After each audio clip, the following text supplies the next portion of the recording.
BNP রাজনীতিতে দায়বদ্ধতার জায়গা তৈরি করতে চায় এমন মন্তব্য করেছেন দলটির স্থায়ী কমিটির সদস্য আমির খসরু মাহমুদ চৌধুরী।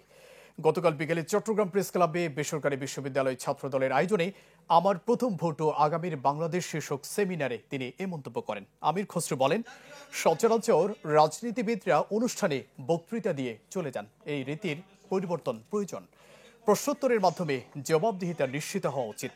বিএনপির কেন্দ্রীয় সদস্য সাবেক বিচারপতি ফয়সাল মাহমুদ ফয়জি এবং ত্রয়োদশ নির্বাচনে বিএনপির প্রার্থী মীর মোহাম্মদ হেলাল উদ্দিন ও হুম্মাম কাদের চৌধুরী অনুষ্ঠানে উপস্থিত ছিলেন। বাংলাদেশের মধ্যে অনেক মানুষ আছে যারা অপেক্ষা করছে এই সুযোগের জন্য, that they will serve Bangladesh. আমরা সকলকে এই চান্সটা দিতে চাই। if you are not capable, we do not have time for you. আমাদের নেতা জনাব তারেক রহমান বারবার একটা কথা বলেছেন, সবার আগে Bangladesh. we must realize this is not a slogan.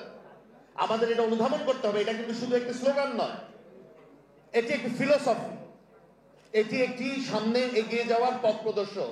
Ziaur রহমানের 19 দফা, বেগম খালেদা জিয়ার ভিশন 2030 সেটা পড়বেন, আর ওনাদেরকে নিয়ে আমাদেরকে নিয়ে তারেক রহমান সাহেব যে 31 দফা করেছে সেটা 3টা ধারাবাহিকভাবে পড়বেন, আপনাদের কিচ্ছু লাগবে না। তো নতুন বাংলাদেশের কথা বললে নতুন কালচার আনতে হবে।